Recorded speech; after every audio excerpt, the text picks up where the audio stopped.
Step into Value Zone. Value Zone. Hypermart. Button. నమస్కారం, సుమన్ టీవీకి స్వాగతం. మార్గశిర మాసం యొక్క ప్రత్యేకత ఏంటి? ఈ మార్గశిర మాసం లక్ష్మీ పూజలకు అనుకూలమైన మాసమా?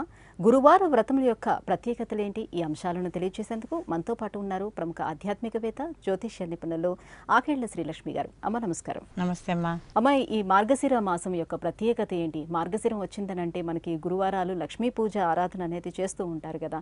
ఈ గురువార వ్రతం యొక్క ప్రత్యేకత ఏంటో వివరిస్తారా?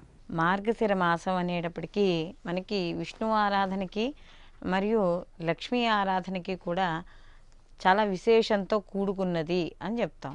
అయితే ఇక్కడ మార్గశిర గురువారాలు, ఈ మార్గశిర గురువారాలు అనేవి లక్ష్మీదేవి ఆరాధనకి ఎంతో ప్రత్యేకమైనవి. అయితే ఈ మార్గశిర గురువారాలు పూజలు అలాగే వ్రతాల రూపంలో కూడా ఉంటాయి. అంటే కొంతమందికి వ్రతమాచారం అనేది కూడా ఉంటుంది. ఇది ఒక్కొక్క వారం ఒక్కొక్క నైవేద్యం అమ్మవారికి నివేదన చేయాలని ఇలా రకరకాలుగా మనకి ఉండడం కూడా జరుగుతుంది. కొంతమంది దీన్ని ఒక అలా ఆనవాయితీలా, అంటే ఒక ప్రతి సంవత్సరము కూడా ఈ యొక్క వ్రత దీక్షతో ఈ యొక్క గురువారాలు చేయడం అనేది జరుగుతుంది.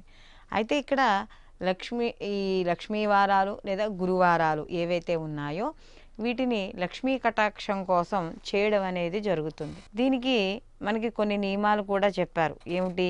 గురువారం నాడు, అంటే మార్గశిర గురువారం నాడు తల రుద్దుకోకూడదు, తలకి నూనె రాయకూడదు, అలాగే నూనె రాసుకుని తలంటుకోకూడదు, చిక్కు తీసుకోకూడదు. అలాగే ఇక్కడ మనకి గురువారాలు ఏవైతే లక్ష్మీ పూజ చేస్తామో అది అయ్యే వరకు కూడా ఏది ఆహారము స్వీకరించకూడదు. ఇలా కొన్ని నియమాలు అనేవి ఉన్నాయి. అయితే ముఖ్యంగా ఇక్కడ ఈ ఏవైతే మార్గశిర గురువారాలు ఉన్నాయో అది వాళ్ళ ఇంట్లో ఆనవాయితీ ఉంటే మాత్రమే ఇవి చేసుకోవాలి వ్రతం కింద. లేకపోతే మామూలుగా లక్ష్మీ పూజ చేసుకోవచ్చు. ఇప్పుడు నిత్య గౌరీ పూజ మనం ఎలా చేసుకుంటామో అలాగే లక్ష్మీ ఆరాధన చేసుకోవచ్చు, తప్పేమీ లేదు. కానీ ప్రత్యేకించి వ్రతం కింద చేసుకోవాలి అనుకున్నప్పుడు మాత్రం ఆ ఇంట్లో ఆచారం ఉందా లేదా అన్నది మాత్రం ఒకసారి చూసుకోవాలి. అయితే దీనికి మనకు ఒక కథ చెప్పడం కూడా జరుగుతుంది. ఏమిటి అంటే, మనకి పూర్వం ఒక ఇంట్లో ఈ సుశీల అనే ఒక అమ్మాయి ఉండేదిట. అయితే ఆ అమ్మాయికి చిన్నతనంలోనే, అంటే ఒక 4-5 ఏళ్ళు ఆ వయసు ఉండగానే తల్లి మరణించింది. ఎప్పుడైతే తల్లి మరణించిందో తండ్రి ద్వితీయ వివాహం చేసుకున్నాడు, అంటే రెండవ వివాహం చేసుకున్నాడు. అయితే సవతి తల్లికి అంత ప్రేమ సహజంగానే ఉండదు కదా. ఎలా అయినా తల్లికి మనకి సవితి తల్లికి తేడా ఉంటుంది కదా. అలాగా ఆవిడ ఏదో చూసేది, అలా అని చెప్పి మరీ అంతేమి బాధలు పెట్టేస్తూ అలా ఉండేది కాదు. అయితే క్రమంగా వీళ్ళకి రోజులు గడుస్తున్న కొద్దీ ఈ ఎవరైతే సవితి తల్లి ఉందో ఆవిడకు కూడా సంతానం కలగడం, ఆ సంతానాన్నంతా కూడా ఈ సుశీల సాగుతూ ఉండేది.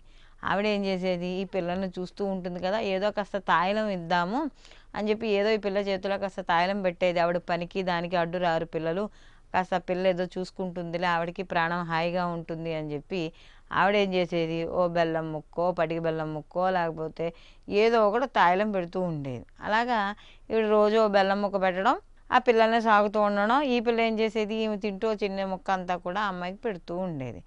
ఇలా సాగుతూ ఉంటే ఇలా కాలం గడుస్తున్నప్పుడు ఆ సంవత్సరంలో ఈ మార్గశిర మాసం రావడం అనేది జరిగింది. చుట్టుపక్కల వాళ్ళందరూ కూడా ఈ మార్గశిర మాసంలో అమ్మవారి ఆరాధన చేసుకుంటూ ఉన్నారట. ఈ పిల్ల కూడా అయ్యో వీళ్ళందరూ ఏవో నోవులు చేస్తున్నారు, ఏవో పూజలు చేసుకుంటున్నారని చెప్పి అమ్మాయి ఏం చేసింది, మట్టితో లక్ష్మీదేవి విగ్రహాన్ని చేసిందిట. ఆ మట్టితో లక్ష్మీదేవి విగ్రహాన్ని చేసి ఆమెకు అందుబాటులో జిల్లేడు పూలు కనబడితే ఆ జిల్లేడు పూలతోనే అమ్మవారికి పూజ చేసిందిట. ఆ జిల్లేడు పూలతో పూజ చేసి ఈ తల్లి తాయిలం కింద పిల్లల్ని చూడడానికి బెల్లం ముక్క ఇచ్చింది కదా, ఆ బెల్లం ముక్కనే తీసుకొచ్చి ఇక్కడ నివేదనగా చేసిందిట ఈ సుశీల. అయితే ఇలా ఆవిడ చేయడం గడుస్తుంది, కాలం గడుస్తుంది. కొంతకాలం అయిన తర్వాత ఈ సుశీలకి ఏమైంది, వివాహం అయిపోయింది. వివాహం అయిపోతే వెళ్ళిపోతూ తన చిన్నతనంలో చేసుకున్న ఈ లక్ష్మీ విగ్రహం, మట్టి విగ్రహం ఉంది కదా, దాన్ని కూడా ఈ సుశీల తీసుకెళ్ళిపోతుంది. ఎప్పుడైతే సుశీల ఈ లక్ష్మీదేవి విగ్రహాన్ని తీసుకెళ్ళిపోయిందో ఆ పుట్టింట్లో ఉన్న ఐశ్వర్యం అంతా కూడా ఆవిరైపోయింది. అంతే, మొత్తం అంతా కూడా ఐశ్వర్యం మంచి గాలిలో కర్పూరం పెడితే ఎలా కరిగిపోతుందో అలా మొత్తం మీద ఐశ్వర్యం అంతా పోయింది. వాళ్ళకి కారణం ఏమీ అర్థం కాలేదు. అసలు ఎందుకు పోతోంది ఐశ్వర్యం, ఎందుకు ఇలా దరిద్రం అయిపోయాము, ఏమీ అర్థం కావడం లేదు అనుకుంది. కానీ ఈమె వెళ్ళిన చోట, ఈ సుశీల వెళ్ళిన చోట అత్తారింట్లో మాత్రం బాగా కలిసి వచ్చిందిట వాళ్ళకి.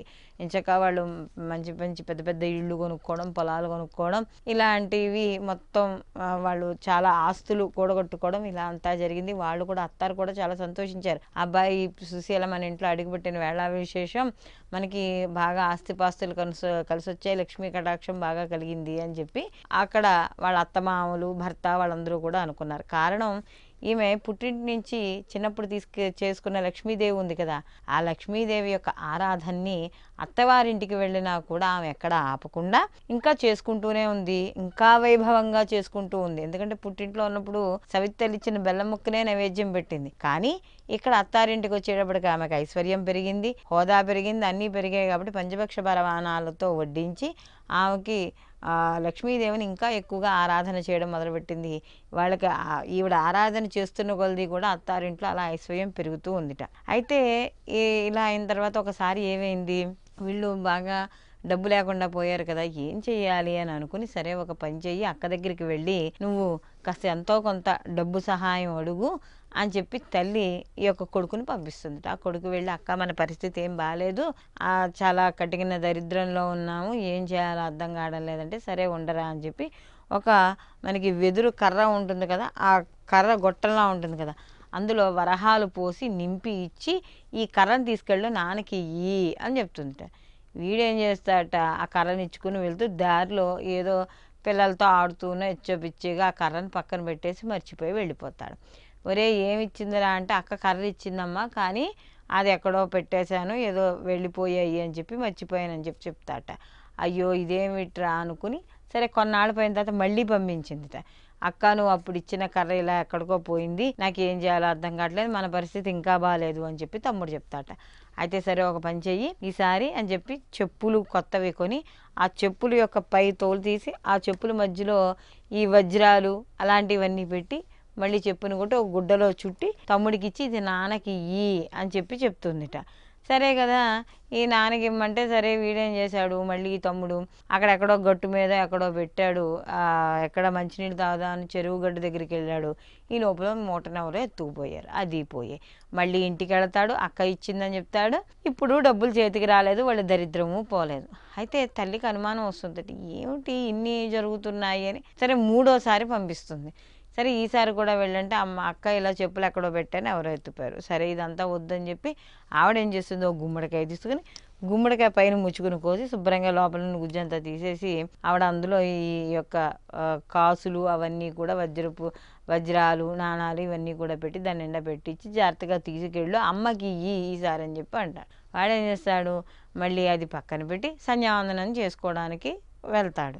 ఎప్పుడైతే సంధ్యావనం చేసుకోవడానికి పెట్టి అక్కడ గట్టు మీద పెట్టి వెళ్తారో వీళ్ళు ఈ లోపల ఏం చేస్తారు, ఈ గుమ్మడికాయ ఏదో బాగుంది అని చెప్పి గుమ్మడికాయని ఎవరో వంట చేసుకుందుకో దేనికో తీసుకెళ్ళిపోతారు. అప్పుడు ఇంకా అసలు మళ్ళీ ఏమిటి ఇలా జరుగుతోంది అని చెప్పి తల్లి ఏం చేస్తుందిట, అసలు ఇలా కాదు, మీరందరూ కాదు, మీరు మీ నాన్న మీరు ఇంట్లోనే ఉండండి, నేను వెళ్ళి వస్తాను ఈసారి అని చెప్పి చిన్నపిల్లల్ని వేసుకుని ఈ యొక్క ఈ తల్లి కూతురు దగ్గరికి వెళ్తుంది.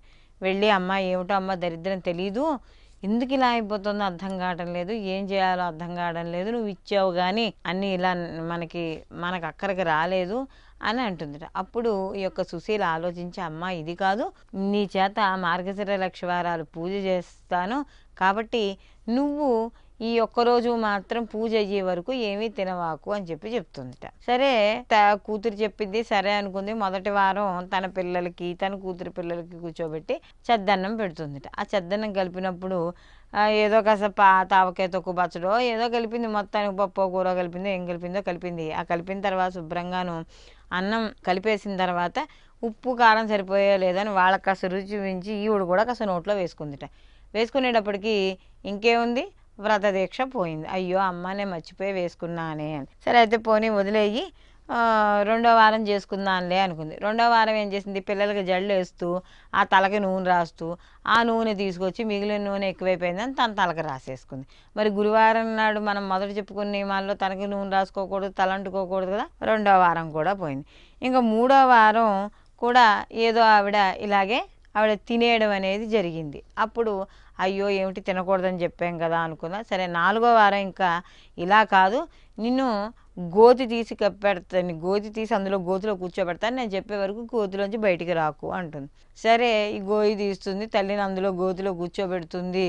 ఈ లోపల మిగిలిన సంతానం ఉంది కదా, ఆ మిగిలిన సంతానం అరటిపండు తింటూ అరటిపండు తొక్కలను విసిరేస్తారు. ఎప్పుడైతే అరటిపండు తొక్కలను విసిరేసారో ఆ అరటిపండు తొక్కకున్న గుజ్జు ఉంటుంది కదా, అది వేళతో ఏం తోచక ఇలా గోకి అంటే గోతిలో వేస్తారనమాట. ఆ గోకి దాన్ని ఎందుకో పొరపాటున నోట్లో పెట్టుకుంటుంది. అయితే ఇక్కడ ఈ వారం కూడా పోతుంది. అప్పుడు ఏమిటి అసలు ఇంత సమస్యలు వస్తున్నాయి, ఈసారి ఇలా కాదు, ఈసారి నిన్ను నా కొంగుకే కట్టుకుంటానని చెప్పి తల్లిని తన కొంగుకు కట్టుకుని మొత్తం 5వ వారానికి ఈ లక్ష్మీ పూజ చేయించింది. లక్ష్మీదేవిని ఈ సుశీల వాయనానికి పిలుస్తుంది. లక్ష్మీదేవి నేను వాయనానికి రానంటుంది. ఎందుకమ్మా నువ్వు వాయనానికి రానంటున్నావు అంటే, నీ సవితి తల్లి చిన్నప్పుడు నిన్ను చీపురుతో కొట్టింది కాబట్టి నాకు కోపం వచ్చింది, నేను రాను అంటుంది. అలా కాదమ్మా, నేను బయటకు వచ్చేసిన తర్వాత నా తల్లిదండ్రులు పుట్టిల్లో చాలా దరిద్రం అనుభవిస్తోంది, ఇంతమంది పిల్లలతోనూ దరిద్రంలో ఉంటున్నారు. అలా కాదు, నువ్వు కరుణించాలి. సరే ఆవిడేతో చేసిందిలే తప్పులు, క్షమించు. అహంకారంతో చేసిందో లేకపోతే ఎలా చేసిందో, కోపంతో చేసిందో, క్రోధంతో చేసిందో వదిలేయి అని చెప్పి ఈ సుశీల తన పుట్టింటి బాగు కోసం లక్ష్మీదేవిని వేడుకుంటుంది. అప్పుడు లక్ష్మీదేవి ఉంటుంది, సరే అయితే ఇంకో గురువారం నాడు చేయమను. ఎప్పుడైతే తర్వాత గురువారం వీళ్ళు చేస్తారో ఆ వారం వాళ్ళకి ఆ పూజ చేసిన తర్వాత పుట్టింటి వాళ్ళకి అష్టైశ్వర్యాలతోనూ వాటితోనూ వీళ్ళ తూలదూగారట. కాబట్టి అందుకనే మనం చెప్పేది ఏంటంటే, అప్పటి నుంచి కూడా పుట్టింటికి ధనధాన్య వృద్ధి అయిందని. కాబట్టి ఈ మార్గశిర లక్షణాలు ఏవైతే ఉన్నాయో వీటిలో ఒంటిపూట భోజనమైనా చేయాలి, లేదా పూజ అయ్యే వరకు మాత్రం ఏమీ తినకూడదు, తలకి నూనె రాసుకోకూడదు, తల అంటుకోకూడదు. అలాగే ఈరోజు ఎవరికైనా డబ్బులు ఇవ్వడం కానీ ఇలాంటివి కూడా కొంతమంది చెయ్యరు. ఎందుకంటే సహజంగా లక్ష్మీవారాన్ని మనం శుక్రవారంతో పోల్చుకుంటాం కాబట్టి ఎవరికి డబ్బులు కూడా వేయడం, అలాగే బూజులు దులుపుకోవడం, చెత్త వేయడం ఇలాంటి పనులు ఏమీ చేయరు. కాబట్టి కొంతమంది దీన్ని ఈ గురువారాన్ని ఎంత నిష్టగా చేస్తామో లక్ష్మీ కటాక్షం కూడా అలాగే కలుగుతుంది అని చెప్పడం అనేది జరుగుతుంది. కాబట్టి ఈ గురువారాల నాడు మాత్రం అస్సలు పొరపాటును కూడా ఇక్కడ గురువారం నాడు తలంటుకోకూడదు. అలాగే ఏదైతే ఉందో వ్రతం మీకు సంబంధించిన ఇంట్లో ఆనవాయితీ ఉంటేనే వ్రతం చేసుకోండి, లేకపోతే మామూలుగా లక్ష్మీ పూజ ఎలా చేసుకుంటామో అలాగే చేసుకోండి. అమ్మ, గురువార వ్రతం యొక్క ప్రత్యేకత ఏంటి, వ్రత నియమాలు ఏంటి అనే విషయాలను చాలా చక్కగా వివరించారు. ధన్యవాదాలు. నమస్తే.